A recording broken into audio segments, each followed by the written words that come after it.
Hi, Nick. Hi. Hey, yo. Hey. I should say, good day, cheerio. Good day. Cheerio. Right? Well, because it was about 4 years ago, almost, well, no, I think it was next month, maybe. But 4 years ago, I was in London. You were in London? I was in London town, having a grand old time doing a TED Talk, a TEDx talk at the London Business School. And that's a pretty prestigious school. It's just up there. That's a big deal. it was cool. Yeah. It was very cool. I was invited by a friend of mine who was a master's business candidate there. She was getting her MBA, and she was on the curation team of this TEDx event. Right. And called and said, "Hey, love it if you would consider coming and being a speaker at this TEDx event." So I went. Since then, interestingly, this is what happened. The video was put on YouTube. It went to like 40,000 views in the first 2 weeks. Wow. And then she sent me an email and said, "Oh my gosh, we had this issue. The music that we used wasn't licensed. And we have to pull the video down and repost it with new music." Gotcha. And I thought, well, that's it. This is not going anywhere at this point. Since then, it got reposted and it now has 3.6 million views. Wow. Yeah, it's been That pretty cool is to see. awesome. Yeah. Wow. So the talk was all about a game of Monopoly that I played with my kids. And we played with $10,000 in cold hard cash on the kitchen table. Nice. Yeah. That's awesome. Yeah, it was very fun. It was very fun. And all about the lessons learned and how ultimately money is not real in our society. Yeah. And I wanted to illustrate like what would actually happen in this game if they were playing with real money. Would they play differently? And what did you find? If you haven't watched the talk, we'll post the link so you can watch it. It's phenomenal. And so this conversation, you're going to get a little insight into kind of like the post, which is awesome. To then be able to see the TED Talk. Yeah. That'd be awesome.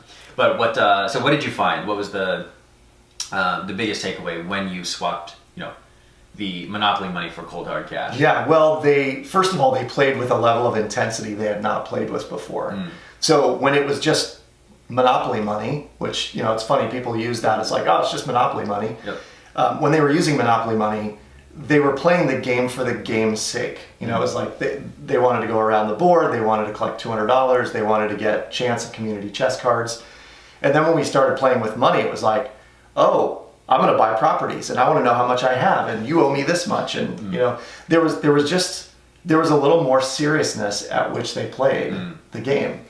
And for me, I kind of put my own meaning on that, which was when they spend my money, they're not serious about it, which is true. It's like, Dad, can we get donuts? Dad, can I get this? Dad, can I have this? But when it's their money, they're much more intentional about how they spend money because it feels very real to them. Yeah. Oh, that's great. So this was 4 years ago, right? 4 years. So your kids were, the age that they were at 4 years ago, and now they're 4 years older. Yep. What would you say if you can pinpoint kind of how that experiment that you played with them made it different in each one of your kids' way they interact with money? So each of them had a personality when they played the game. So my daughter, who is the oldest, she's always the dog. Okay. And she's not a very strategic player. She always plays for community choice and chance cards. Yep. Or community chest and chance cards. So we call it the luck strategy. Yep. And she was like, well, I like having money in hand. That was her takeaway when we played with cash. And to this day, the girl always has money squirreled away. She works very hard. So she babysits a lot. She works a part-time job. She bought her own car, Wow. Pays for her own gas. The license and registration just came in. She'll pay for that on her own. So she has identified that having money is really important, that keeping money squirreled away and set aside for things is important. Yeah.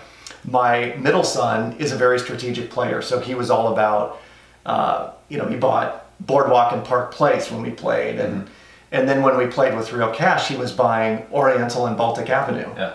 And he was buying those because they were the first, the more affordable properties on the board. Yep.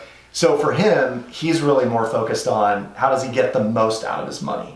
So he's all about investing and wanting to know how his stocks are performing. Interesting. And then we've got my youngest, who at one point during the game said something about I was house rich and cash poor.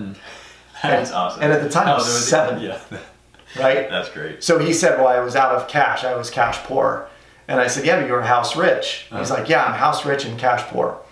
So today, he's the one that is really, really adamant about making money and about having money for bigger things. So he doesn't buy the little stuff anymore, where he used to buy candy and, baseball cards and that kind of stuff. Yeah. Now he's saving for iPads and AirPods and laptop computers and that kind of thing. That's awesome. And he knows that it's the little expenses that will keep him from getting the big ticket items. That's awesome. Yeah. So as a dad, father, and then also someone who delivered this talk, like, what is it like for you being able to see, 4 years ago, this is what you delivered, and then, seeing the results that have been produced, Yeah. the financial habits of your kids? It's cool to watch the financial habits of my kids evolve and develop over time. What is most gratifying for me is that they are perfectly okay and actually know that if they ask for something, I'm probably going to say, well, I'll take you there, but I'm not going to pay for it. And they're totally fine with it. They're like, okay, I have money. Yeah. And so, the reason that it's gratifying is that I've seen, I don't even know, untold numbers of college students that are still on their parental, financial dole. And it's clear that they don't know how to manage their own money. And I really feel like my kids, by the age of 18, they'll be able to be set loose in society and be totally fine. That's awesome. Yeah.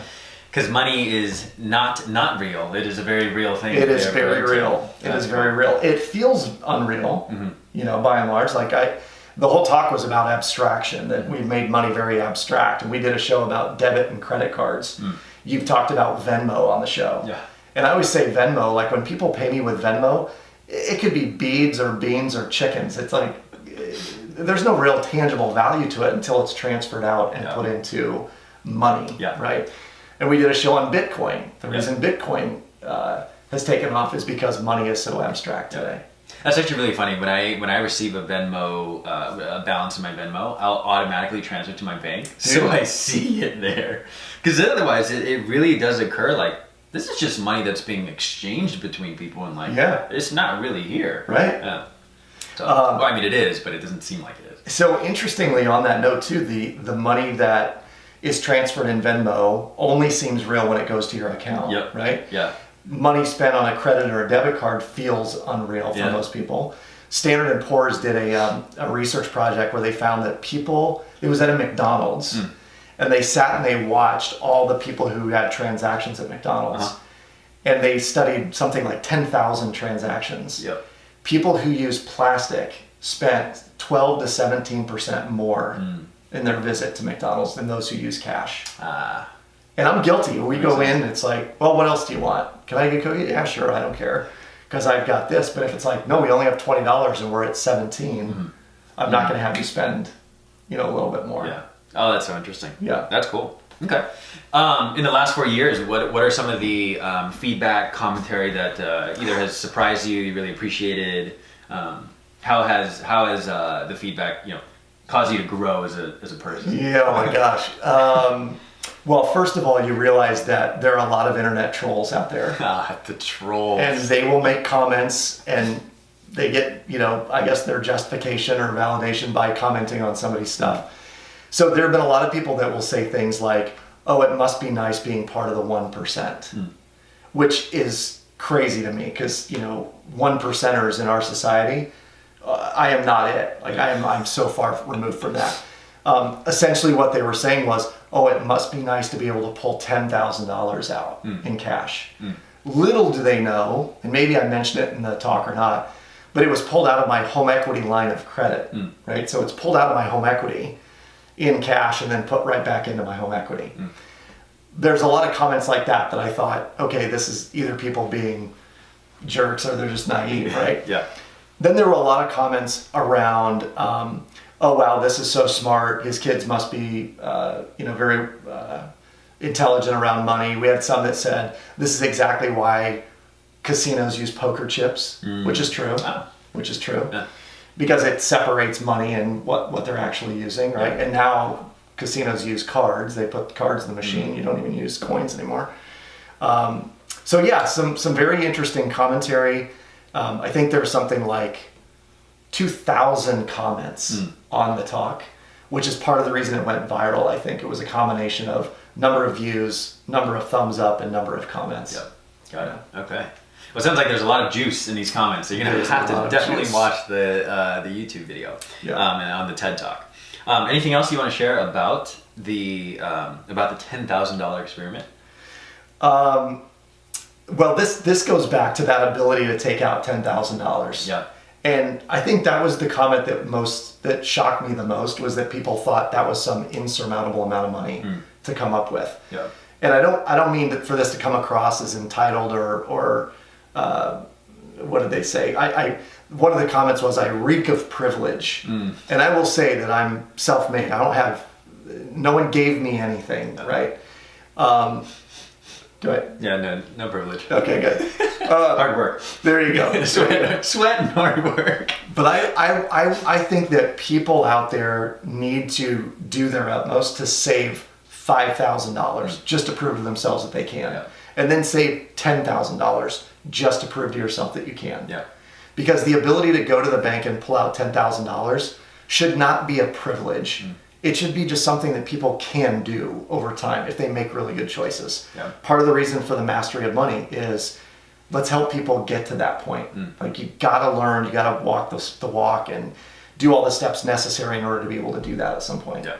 And ultimately, with all of that, it's really going to allow conversations to shift in the world, right? Like, Totally. there was a previous episode where he said, was it 67% of Americans don't have $400 or $500 for an emergency? Yeah. So it would make sense for, someone to see someone pull $10,000 and be like, oh, privilege, right? It'd be very easy if they can't even pull out 400. Right. But if everyone really is planning, if everyone really is being smart with their money, if they're watching the videos that we're putting out and really, elevating their, money mindset and all of that, like, those conversations start to disappear. Totally. And then imagine the comments for the TED Talk then, right? It's what's cool about that too is the conversations that we have with our kids around that experience and that amount of money and all that stuff. It's like one of them read the comment about, what does reek of privilege mean, and what does 1% mean? And I said, listen, here's the deal. We have not gone out to eat $10,000 worth of times.